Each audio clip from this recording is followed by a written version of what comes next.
Thank you so much, Mr. Abdallah, Dr. Abdallah, for taking time to speak with us today. It is such a great pleasure, of course, and we very much appreciate this opportunity to gain insights from the ICC's perspective with regards to these developments that have been happening. You are very much welcome, and welcome at the ICC headquarters here in The Hague. Thank you. So let's begin, Dr. Abdallah. For our first question, former President Duterte's camp claims he was illegally arrested in the Philippines and brought to the ICC in the Netherlands, which they argue has no jurisdiction over the Philippines since we have already withdrawn from the Rome Statute. What is the ICC's response to this? I think that there are two different questions here. One is the issue of the arrests, and if there are requests regarding the lawfulness of the arrest itself, it can be presented to the judges who will decide on it. The second question is the question of jurisdiction of the ICC over crimes allegedly committed in Philippines before its withdrawal from the Rome Statute. And that's something on which the ICC has already been clear, whether it's in regard to Philippines or Burundi, which is another state that also withdrew from the ICC Rome Statute. So the court's jurisprudence has already indicated that the ICC retains jurisdiction even after the withdrawal of a state, but only for the crimes that are allegedly were committed during the period when the state was a state party to the ICC Rome Statute. So for the Philippines, I think from 2011, 2012 until 2019, this is the period in which Philippines was a state party. So crimes allegedly committed during this period in Philippines were under the ICC jurisdiction and remain under the ICC jurisdiction. The withdrawal does not affect these obligations and this jurisdiction of the ICC. It only affects the future. So after the withdrawal become effective, if new crimes are committed, then they will not fall under the ICC jurisdiction. But the jurisdiction was already there during the period when the Philippines were a state party, or Burundi, which is the other example, and then the exercise of this jurisdiction can be after the withdrawal. There is no problem in that. But the application of the law on international treaties means that this jurisdiction was already existing, and thus the ICC can retain it. After the arrest of the former President Duterte, was it necessary for the Interpol and the Philippine authorities to bring Duterte first to a local court in the Philippines before bringing him here in The Hague? Well, this is a matter that depends on each state internal laws. So in general theory, there is a process when a person is arrested in a certain country before he is surrendered to the ICC. But these processes can be very different from one state to another. And I'm no expert in the Philippines laws. So this is a matter of internal law on which I cannot actually decide. As I mentioned, the legal process before surrendering a suspect to the ICC can vary from one country to another. And as far as you are concerned, there is nothing illegal in terms of his arrest? I can say is any challenge to the lawfulness and legality of the arrest, it can be submitted to the judges, and then judges will decide on that. I will not speculate on a possible request and what might be the outcome for this request. It is up to the judges to decide on it. What is the ICC's reaction to the Interpol's implementation of the arrest warrant against Duterte, and how would you describe the process of serving the diffusion notice? Interpol and the Philippine government? I think that the important thing to remember is the idea that there are international accountability mechanisms in order to ensure that when there is an arrest warrant, that the states cooperate with the court. Interpol is one of the channels to help with these mechanisms. And as we have indicated before, we're also grateful to the Philippines' commitment to this mechanism because it's important. It's important to clarify what is the reality of what happened.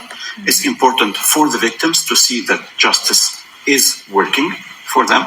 It's important also even for the suspects to clarify whether they are really guilty or not. So the process has to take place in order to ensure that truth is revealed, and then if there is a responsibility, then the persons are held accountable. Did the ICC or did the Philippine government coordinate with the ICC before the former president's arrest?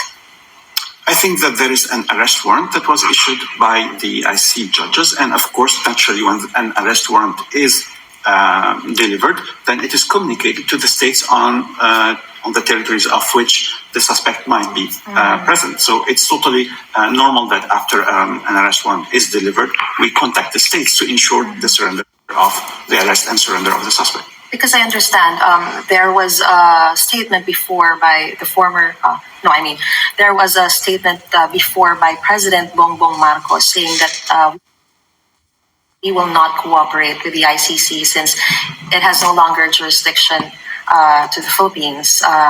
But right now, the former president was surrendered to the ICC. That's why the question of whether the Philippine government coordinated with the ICC prior to the arrest of the former president.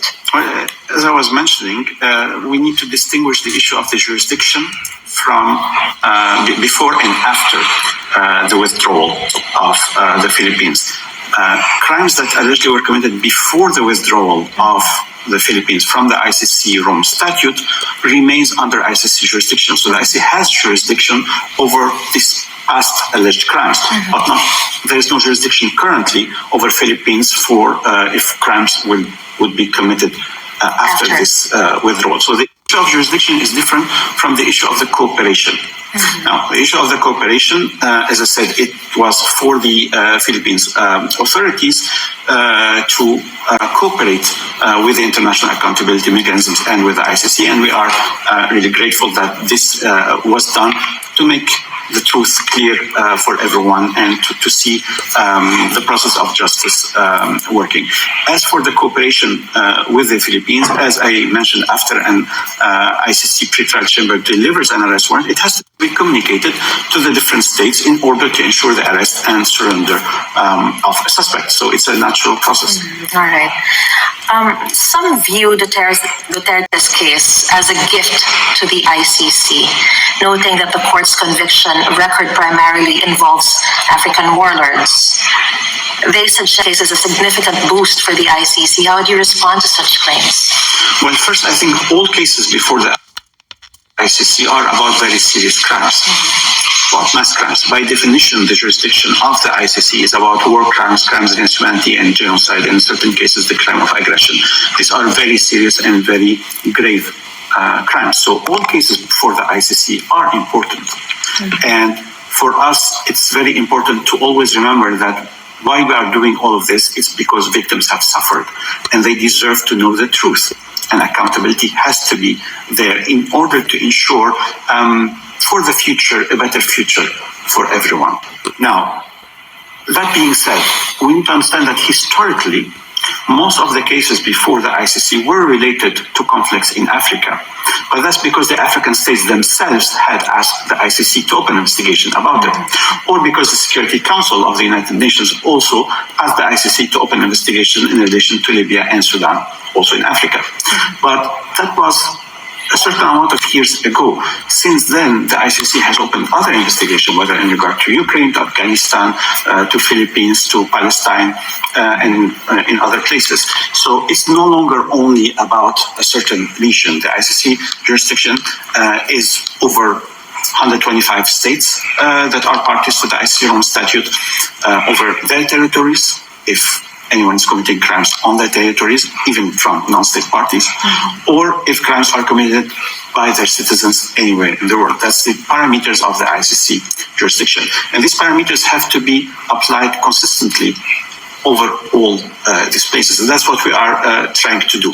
So for us, we are working in a legal framework according to the Rome Statute that was adopted by the states. The states created this institution, and the work of the court is actually to implement this legal framework.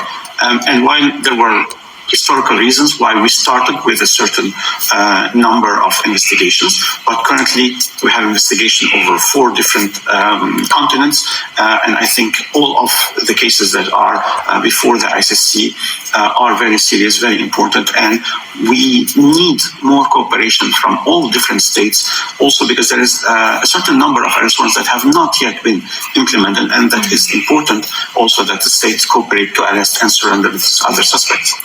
How do you view this case in particular, considering that this is the first ever Asian leader to be surrendered and to be facing a case at the ICC? As I mentioned, we do not look at the situations or at the crimes depending on where they were committed in this or that continent. We have investigations in 4 different continents, and we have already issued arrest warrants in a number of situations, not only related to Africa, but also related to Asia and to Ukraine and so on. So we think that it's important that we keep working in this direction, and we hope that there will be more cooperation from the states to implement these other arrest warrants as well. The ICC is recognized as a court of last resort, intervening only when national judicial systems are unwilling or even unable to genuinely investigate and prosecute individuals for the gravest international crimes. By taking on Duterte's case, some may interpret this as a sign that the ICC lacks confidence in the Philippine government's ability or willingness to handle such cases. How would you respond to these observations? Well, we need to explain the principle of complementarity before the ICC. As you mentioned, the ICC is a court of a last resort. What does that mean? That means that the primary responsibility is with the national tribunals. But if they are unwilling or unable, or if they haven't opened cases, then the ICC can intervene because there is no other venue for the victims. Now, that means that if there is no case against the same individual for the same alleged criminal conduct, then the ICC can go ahead with the case. The principle of complementarity is not a general judgment over the ability of the system. It's a specific judgment over this specific case. So that means that if there were, for example, national proceedings against the same suspect for the same alleged conducts, then his or her defense team, or even the state that is concerned, can raise a challenge to the admissibility of this case before the ICC and say that the ICC should stop the case because there is already a case that has started before the national tribunals, and it's substantially the same case, and that the national tribunals are genuine about it. They have to demonstrate that. In these conditions, then the ICC would stop the case before it. But if there are no cases, or if the case is about another suspect, or if the case is about different alleged criminal conducts by the same suspect, then substantially it's not the same case. And that means that the principle of complementarity will not be applicable on this specific case. So we are not making a general statement about the Filipino tribunals. We are only saying that for this specific case, at this moment, we are not seeing that there is a legal process in the Philippines about this specific individual and for this specific allegations. If they were